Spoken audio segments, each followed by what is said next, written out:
오늘 봉독해드릴 하나님의 말씀은 누가복음 2장 22절에서 35절 말씀이 되겠습니다. 누가복음 2장 22절에서 35절 말씀입니다. 모세의 법대로 정결 예식의 날이 참에 아기를 데리고 예루살렘에 올라가니 이는 주의 율법에 쓴 바 첫 해에 처음 난 남자마다 주의 거룩한 자라 하리라 한 대로 아기를 주께 드리고 또 주의 율법에 말씀하신 대로 산 비둘기 한 쌍이나 혹은 어린 집 비둘기 둘로 제사하려 함이더라. 예루살렘에 시므온이라 하는 사람이 있으니 이 사람은 의롭고 경건하여 이스라엘의 위로를 기다리는 자라. 성령이 그 위에 계시더라. 그가 주의 그리스도를 보기 전에는 죽지 아니하리라 하는 성령의 지시를 받았더니 성령의 감동으로 성전에 들어가매 마침 부모가 율법의 관례대로 행하고자 하여 그 아기 예수를 데리고 오는지라. 시므온이 아기를 안고 하나님을 찬송하여 이르되 주제여 이제는 말씀하신 대로 종을 평안히 놓아주시는도다.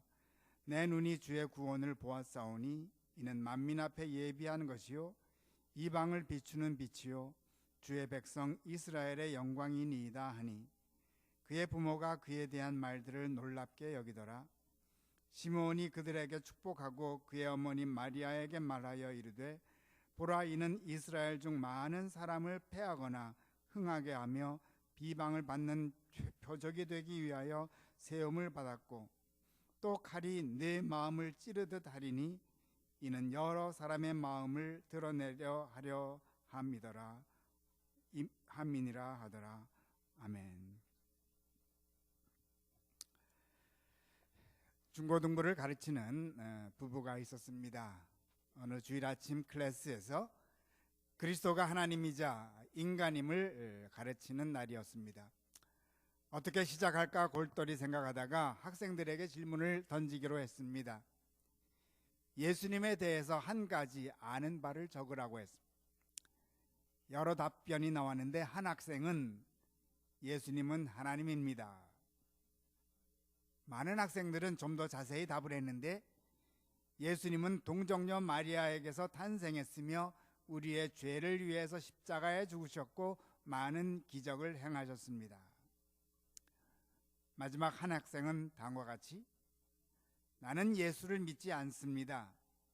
만일 그가 진짜라면 그는 많은 사람을 도왔습니다. 올해 천주교에서 발간한 사순절 묵상집에 나온 한 이야기입니다. 저자는 아직 예수를 믿지 않은 마지막 학생을 생각하면서 글을 써내려갑니다. 이런 학생들로 하여금 함께 구주를 믿게 되기를 바라는 마음을 표현하고 있었습니다. 오늘 설교 준비를 하면서 믿지 않는 이 학생의 말을 혼자 깊게 생각해 봤습니다.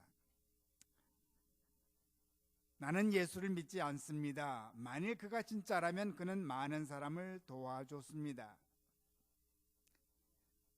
저는 이 학생의 말에서 많은 모순을 느껴봅니다. 사실 성경에 보면 주님이 많은 사람을 도운 기사가 나오죠. 주일학교에서 배우지 않았을 리가 없습니다.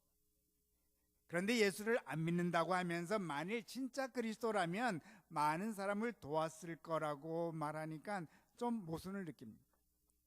그동안 선생님 말씀을 한 귀로 듣고 한 귀로 흘렸을까요? 왜 이런 모순적인 말을 하고 있는가 생각해 봅니다. 신앙은 단순히 선한 일을 행하신 주님의 이야기를 듣는다고 생기는 것은 아닌 것 같습니다. 또 다른 무엇인가가 필요한 것 같습니다. 오늘 본문 말씀을 통해서 그것이 무엇인지 살펴보면서 은혜를 나누고자 합니다. 오늘 본문 배경의 말씀은 아기 예수가 태어난 지 8일째 되었을 때 모세의 율법대로 정결 예식의 날이 찼습니다. 부모가 하나님께 아기 예수를 드리는 장면입니다. 이때 시므온이라는 사람이 있었는데 이스라엘의 위로를 기다리는 자였습니다. 26절 27절 말씀 그가 주의 그리스도를 보기 전에는 죽지 아니하리라 하는 성령의 지시를 받았더니 성령의 감동으로 성전에 들어가매 마침 부모가 율법의 관례대로 행하자 하여 그 아기 예수를 데리고 오는지라. 이에 시므온이 아기를 안고 하나님을 찬송합니다. 29절 말씀. 주제여 이제는 말씀하신 대로 종을 평안히 놓아 주시는도다. 내 눈이 주의 구원을 보았사오니 이는 만민 앞에 예비하신 것이요 이방을 비추는 빛이요 주의 백성 이스라엘의 영광이니이다.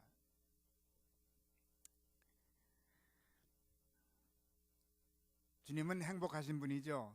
태어남과 더불어 알지 못하는 할아버지로부터 최고의 노래를 들었습니다. 여러분의 자녀가 태어났는데 그래 첫 예배에 참석했는데 한 할아버지가 와서 이런 노래를 불러줬다고 상상해 보시기 바랍니다. 얼마나 놀랍고 흥분되겠습니까? 아니나 다를까 33절 말씀. 그의 부모가 그에 대한 말들을 놀랍게 여기더라. 사실 마리아와 요셉은 당신의 자녀인 아기 예수가 메시아인 줄은 알고는 있었죠. 그런데도 불구하고 이 말씀을 들으니 또 놀랐습니다. 아마 그것은 그동안 예상은 했지만 막상 이 노래를 들으니 상상한 것보다 더 감격스러웠을지 모릅니다. 아니면 어떻게 이 할아버지가 알았지? 하여튼 이제 놀라워하고 있는 부모에게 시므온은 축복합니다. 그리고 어머니 마리아에게 말합니다. 34절 말씀. 보라, 이는 이스라엘 중 많은 사람을 패하거나 흥하게 하며 비방을 받는 표적이 되기 위하여 세움을 받았고 또 칼이 네 마음을 찌르듯 하리니 이는 여러 사람의 마음의 생각을 드러내려 함이니라. 마리아는 두 번째 놀랐을 것입니다. 처음에는 엄청난 축복의 말씀으로, 이제는 엄청난 고난의 말씀으로. 특히 두 가지 표현이 눈에 띄입니다. 첫 번째로는 비방을 받는 표적이 되었다고 말씀. 아기 예수가 많은 사람을 패하거나 흥하게 할 것인데 이 과정 가운데 늘 비방의 표적이 될 것을 말씀. 두 번째로는 마음을 칼로 찌르듯 할 것이라고 말씀합니다.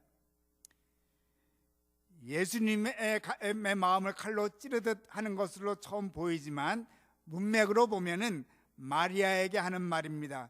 그래서 주석가들은 이 마음은 마리아의 마음이라고 보아야 한다고 말합니다.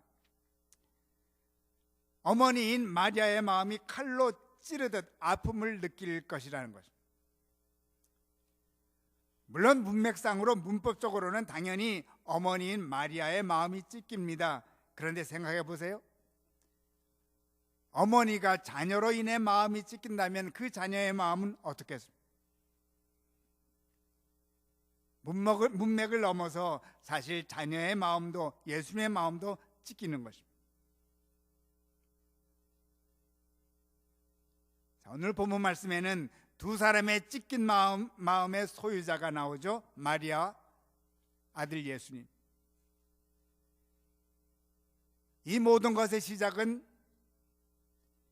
여러 사람의 마음의 생각을 드러내려 함이니라. 사람들의 추악한 마음과 죄성 때문에 예수님은 비방을 받으셔야 했습니다. 이로 인해 마리아는 칼로 마음이 찢기는 고통을 감내해야 했습니다. 이 모든 과정 가운데서 예수님의 마음도 갈기갈기 찢겨졌을 것입니다.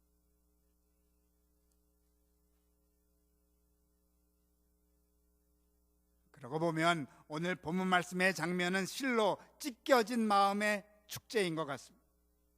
왜냐하면 처음에 등장하는 시므온도 찢겨진 마음의 소유자였으면 틀림이 없습니다. 그는 평생 이스라엘의 위로를 기다렸습니다. 아무나 위로를 기다립니까? 마음이 찢겨 있기. 그는 이스라엘이 찢겨진 나라임을 잘 알았습니다. 그로 인해 그의 마음도 찢겨져 있었습니다. 찢겨진 마음의 소유자인 시므온은 어느 날 한 아기를 본 것입니다. 다른 사람들은 이 아이를 알아보지 못했습니다. 단지 찢겨진 마음의 소유자인 시므온만 성령을 통하여 알아보았습니다. 찢겨진 마음의 소유자인 그의 눈에는 놀라운 광채가 보이기 시작합니다.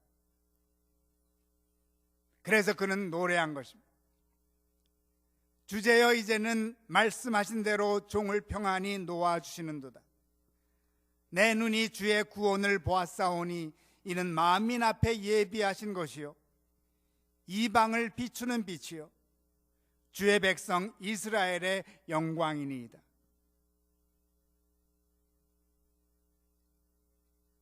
사실 그는 언젠가 찢겨질 아기의 마음과 마리아의 마음을 또 함께 본 것입니다. 찢겨진 마음의 소유자가 언젠가 찢겨질 아기의 모습을 바라봤을 때 도리어 놀라운 노래가 그의 입에서 흘러나온 것입니다. 시므온의 노래는 마음에 상처난 자들 사이에 상처를 입으러 오신 아기 예수를 찬양하는 상처받은 자의 노래입니다.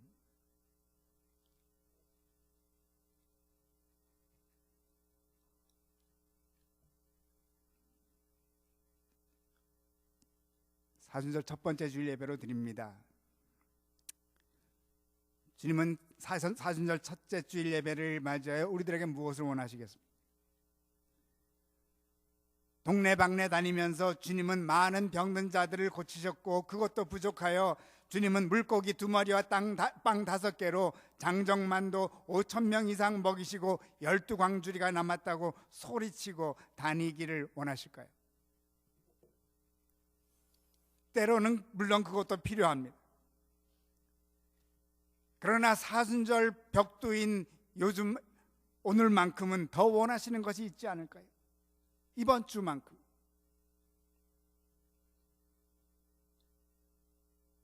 주님의 찢겨진 마음을 묵상하는 것이 아닐까요?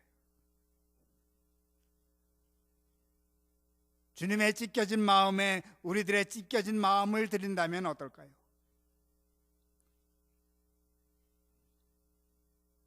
이것이 바로 우리들에게 열려진 주님을 만날 수 있는 길입니다.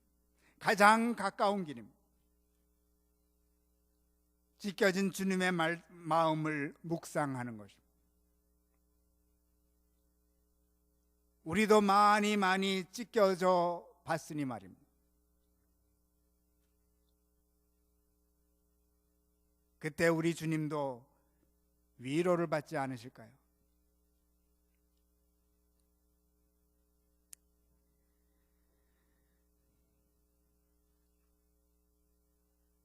제가 자주 보는 프로그램 중 하나가 이만갑입니다.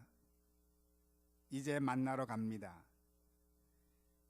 탈북녀들의 이야기를 중심으로 이북의 이야기들을 엮어가는 프로그램이죠. 한 번은 어머니에 대한 이야기를 나누는 시간이었습니다. 한 사람이 탈북을 하다가 어머니와 함께 붙잡혔었습니다. 감옥에 갇혀 있는데 그 감옥에서는 하루 종일 무릎 꿇고 머리 숙이고 앉아 있어야 했다고 합니다. 그런데 어린 나이에 쉽지 않아서 제대로 무릎을 꿇지 않고 있었습니다. 교도관에게 걸렸습니다. 체벌을 받아야 하는데 체벌은 손바닥을 쇠막대기로 내리치는 것이었습니다. 어머니가 어찌 딸이 매 맞는 것을 보고 가만히 있겠습니까? 그래서 애걸복걸하면서 어머니가 대신 맞겠다고 했습니다. 어머니가 대신 체벌을 받았습니다. 지난 이야기이지만 이 이야기를 하면서 탈북녀가 한없이 우는 것을 보았습니다. 딸 때문에 어머니가 아픔을 당했지만 그로 인해 평생 딸은 또 아파하고 있었던 것입니다.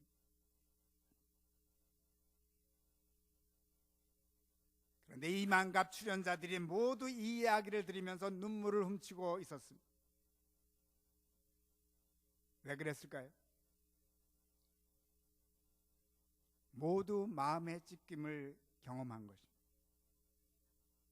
엄마의 찢겨진 마음, 딸의 찢겨진 마음에 그들은 함께 할 수 있었습니다. 이유는 모두가 마음의 찢김의 경험이 있었기 때문에.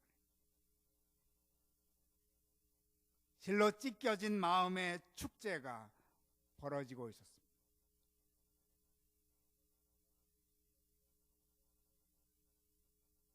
출연자들이 함께 눈물을 흘렸을 때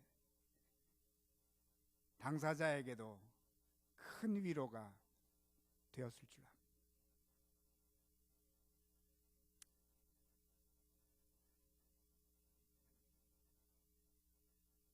교회 여러분, 찢겨진 마음을 소유하고 계십니까? 그것은 아주 소중한 마음입니다. 주님의 마음을 닮은 마음이기 때문입니다. 그 마음을 이웃에게 드릴 때 이웃은 큰 위로를 받습니다. 뿐만 아니라 주님도 큰 위로를 받습니다. 사순절을 맞이하여 우리들의 찢겨진 마음을 주님께 드리십시다. 주님께서 제일 갖기 원하시는 선물입니다. 아울러 주님은 찢겨진 마음의 소유자들에게 놀라운 노래를 허락하실 줄 압니다. 그리고 이 노래들을 통해서만이 우리들의 사랑하는 이웃이 예수를 만나게 될 수 있지 않을까요?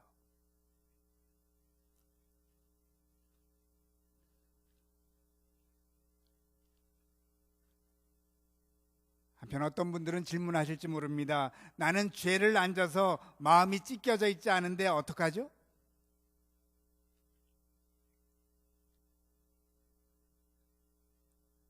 정말 마음이 찢겨지지 않은 사람이 있을까요?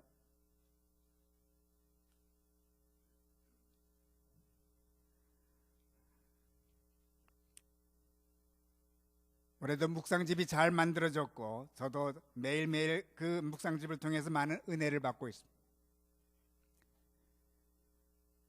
지난 금요일에는 어느 권사님의 글을 읽고 또 큰 은혜를 받았습니다.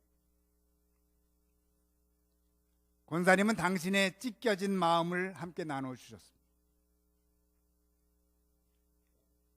이웃의 욕심으로 인해서 찢겨진 마음을 나눠주셨습니다. 저도 권사님 가게에 갈 때마다 늘 바로 앞에 있는 같은 업종의 가게로 인해서 마음 아파하는 이야기를 듣곤 했습니다. 사순절 벽두에 찢겨진 마음을 나누는 아름다움을 주님께서는 놀랍게 갚으시리라 믿습니다.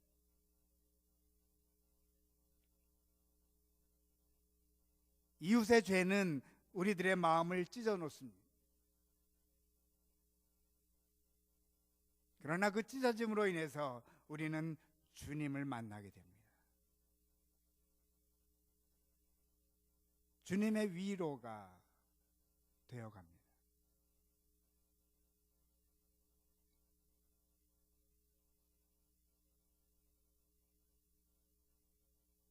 반면 우리 자신의 죄는 어떻습니까? 우리 자신의 죄는 이웃의 마음을 찢어 놓습니다. 반면 본인의 마음은 도리어 굳게 만듭니다. 본인은 자기의 마음이 굳어지는 것을 알지도 못합니다. 그렇다면 사순절을 지키는 가장 큰 이유가 바로 이것일 줄 압니다. 자신의 죄로 인해서 굳어진 마음을 발견하는 것입니다. 자신의 죄로 인해서 마음을 찢는 은혜를 받는 것입니다.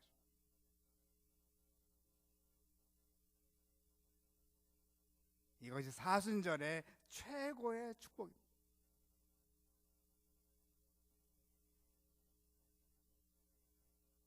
이웃의 죄로 인해서 우리들의 마음이 찢겨진 것도 축복입니다. 주님을 만날 수 있습니다.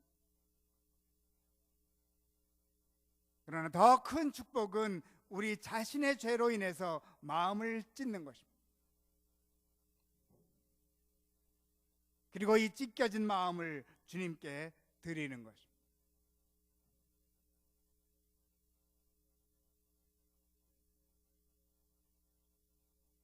그렇다면 우리가 지었던 죄들은 참으로 귀합니다. 물론 이웃을 괴롭게 했고 주님을 괴롭게 한 것 정말로 안타깝습니다. 지금도 안타깝습니다. 어서 섞기 멈춰줘야 합니다. 그러나 우리는 이제 우리의 죄를 쓸모있게 사용할 수 있습니다. 우리가 만일 그 죄를 깨닫는다면. 그래서 우리들의 마음이 찢어진다면,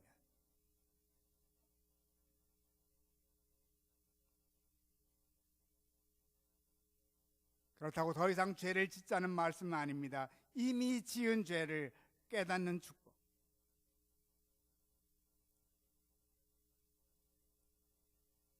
이 축복을 함께 누리시게 되길 바랍니다.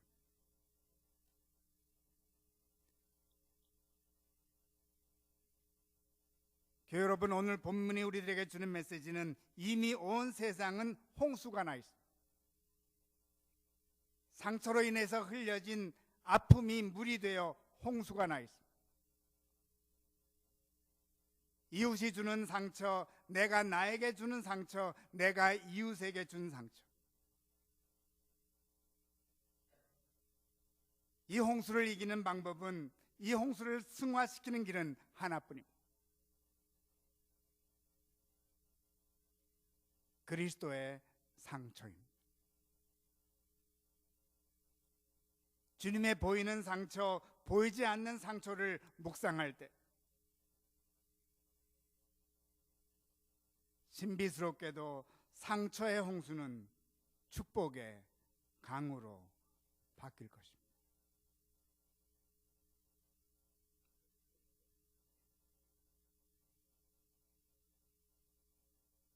올해 사순절 기간 굳어져 있는 우리들의 마음을 느끼시기 바랍니다. 그리고 눈물과 아픔으로 우리들의 마음을 찢으시기 바랍니다. 주님의 찢겨진 마음을 묵상하시기 바랍니다.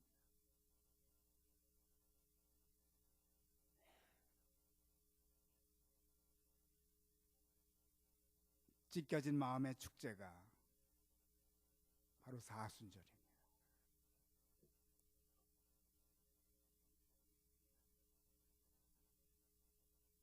공교롭게도 아니면 감사하게도 어제 토요일 묵상집 내용은 또 마음의 찢김이 주제였습니다. 중고등부 여학생이 자신의 마음의 찢김을 주제로 아주 은혜롭게 글을 썼습니다. 마지막 문장입니다. Praise the Lord, even when it hurts. 마음이 상했을지라도 주님을 찬양합시다.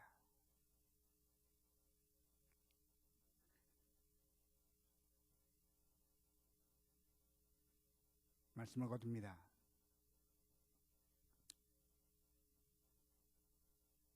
본인이 받은 상처로 인해서 상처난 주님을 만나고 주님을 영화롭게 한 사람이 바로 유명한 늑대와 새들과 대화를 나눈 아시스의 성 프란시스. 스미소니안 도서관에 의하면 성 프란시스에 대한 책들이 동서고금을 막론하고 제일 많이 쓰여졌다고 합니다. 아마도 그는 많은 사랑을 받았는데 그 이유는 그는 평범한 그리고 상처난 사람이었기 때문이라고 말하고 있습니다. 프란시스는 젊었을 때, 어릴 때부터 아버지로부터 많은 상처를 받았습니다. 급기야 모든 것을 버리고 아버지를 떠납니다. 성자가 된 후 먼 훗날 거리에서 아버지를 만날 수밖에 없었습니다. 성자가 된 후. 성 프란시스는 아버지를 만나러 가는데 성자가 됐으니 달라졌을까요? 자기의 친구 거리에 거지를 한 사람 같이 가자고 합니다. 그리고 거지에게 부탁합니다. 나의 아버지가 나에게 지독한 저주를 이쪽 귀에 퍼부을 때 당신은 나의 다른 귀에 대고 계속 이렇게 말해주세요. 프란시스, 너는 나의 사랑하는 아들이야.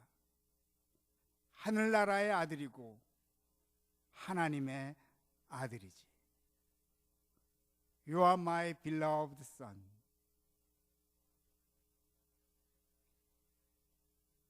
아버지의 저주가 끝날 때까지 그는 거지의 이 말을 들으며 상처를 이겨낸 것입니다.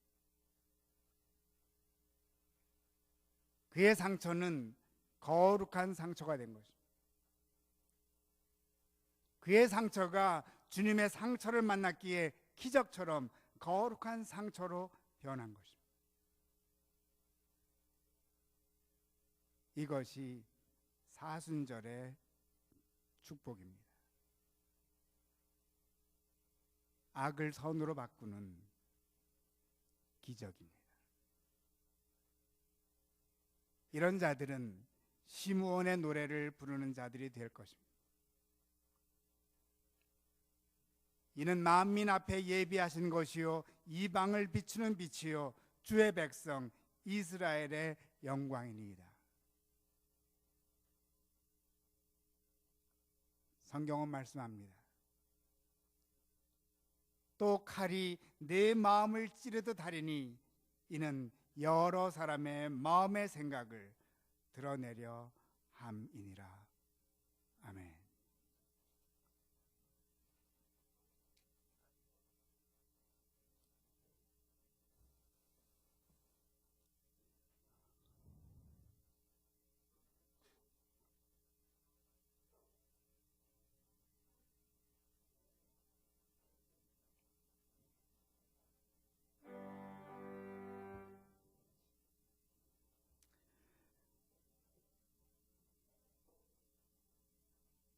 우리들의 마음의 상처를 사랑하셔서 이 땅에 내려오셨으며 도리어 우리의 죄를 위하여 수많은 상처를 받으신 주님, 우리들의 죄로 인하여 비방을 받으셨고 마음의 깊은 상처뿐만 아니라 십자가에서 육체적인 상처까지 받으신 주님을 묵상케 도와주시오니 감사드립니다. 사순절의 놀라운 축복을 저희들에게 허락하여 주셨사온데 사순절을 통하여 먼저 주님의 상처를 만나는 저희들 되게 도와주옵소서. 주님의 상처 가운데 들려오는 주님의 음성을 듣는 저희들이 되게 축복나려 주옵소서. 죄 사함의 확신과 함께 너는 나의 사랑하는 자녀라고 들려오는 주님의 음성을 들으며 이웃을 더욱더 사랑하며 정말로 주님의 복음을 삶으로 전하는 아름다운 사순절의 계절로 삼아 주시옵소서. 상처난 마음을 가지고 상처난 저희들을 찾아오신 주님 맞이합니다.